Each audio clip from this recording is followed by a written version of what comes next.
हमारे चैनल में आपका स्वागत है। काफ़ी सोचने के बाद माधुरी ने अपने और अशोक के बारे में पति आकाश को सब कुछ बता देने का फैसला किया। अशोक के रास्ते पर चलने से उसे बर्बाद होने से कोई नहीं बचा सकता था।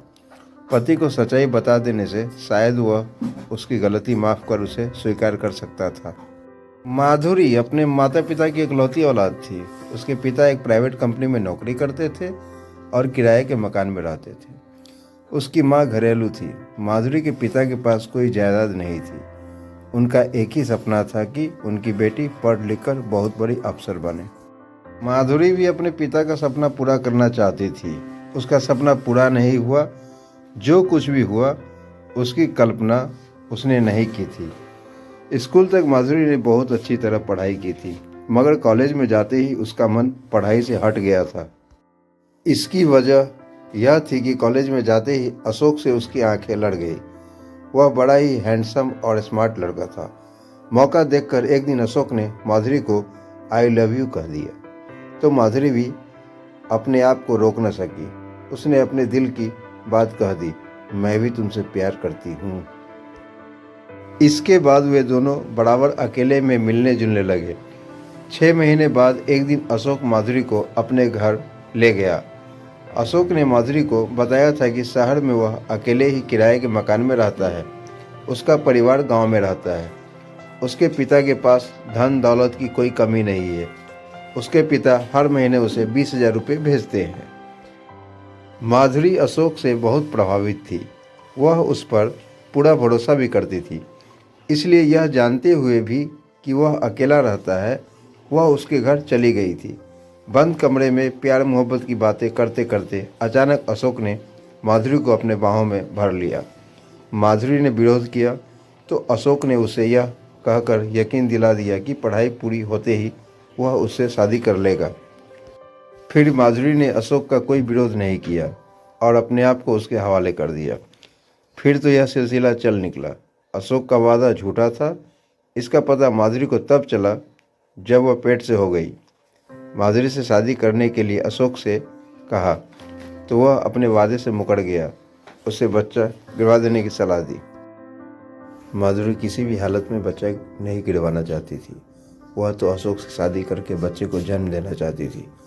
माधुरी ने धमकी भरे लहजे में अशोक से कहा, तुम मुझसे शादी नहीं करोगे तो मैं पुलिस की मदद लूँगी। पुलिस को बताऊंगी कि शादी का झांसा देकर तुमने मेरी इज्जत से खिलवाड़ किया है। अगर तू ऐसा करोगी तो मैं भी चुप नहीं रहूँगा। पुलिस को बताऊंगा कि तुम धंधे वाली हो, जिस्म बेचकर पैसा कमाना तुम्हारा पेशा है। मुझसे तुमने 5 लाख रुपए मांगे थे। मैंने रुपए देने से मना कर दिया तो मुझे ब्लैकमेल करना चाहती हो। मैं सब कुछ साबित भी कर दूंगा। तुम सबूत देखना चाहती हो तो देख लो। कहने के बाद अशोक ने जेब से एक लिफाफा निकाला और माधुरी को दे दिया। धड़कते दिल से माधुरी ने लिफाफा खोला तो वह सन्न रह गई।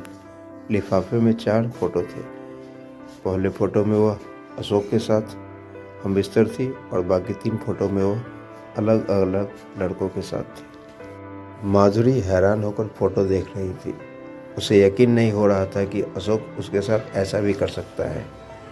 माधुरी को चुप देखकर अशोक ने ही कहा, तुम यही सोच रही होगी कि फोटो में तुम मेरे अलावा दूसरे लड़कों के साथ कैसे हो, जबकि तुम मेरे सिवाय कभी किसी मर्द के साथ सोई ही नहीं। जानता था कि दूसरी लड़कियों की तरह तुम भी आसानी से मेरी बात नहीं मानोगी, इसलिए तुम्हें धंधे वाली साबित करना ज़रूरी था। एक दिन मैंने तुम्हारी चाय में बेहोशी की दवा मिला दी थी। तुम बेहोश हो गई तो योजना के तहत बारी बारी से अपने 3 साथियों को सुलाया, उनके साथ फ़ोटो खींचे और वीडियो फिल्म बनाई। अब मेरी बात ध्यान से सुन लो।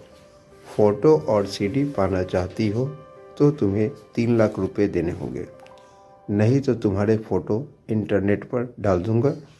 फिर तुम किसी को मुंह दिखाने लायक नहीं रह जाओगी। माधुरी हैरान होकर अशोक की बात सुन रही थी। अशोक बोले जा रहा था, अगर तुम एक साथ 3 लाख रुपए नहीं दे सकती तो 1 साल तक तुम्हें मेरे साथ धंधे वाला काम करना होगा। हमारी कहानी यदि आपको अच्छी लगी हो तो हमारे चैनल को लाइक और सब्सक्राइब जरूर करें।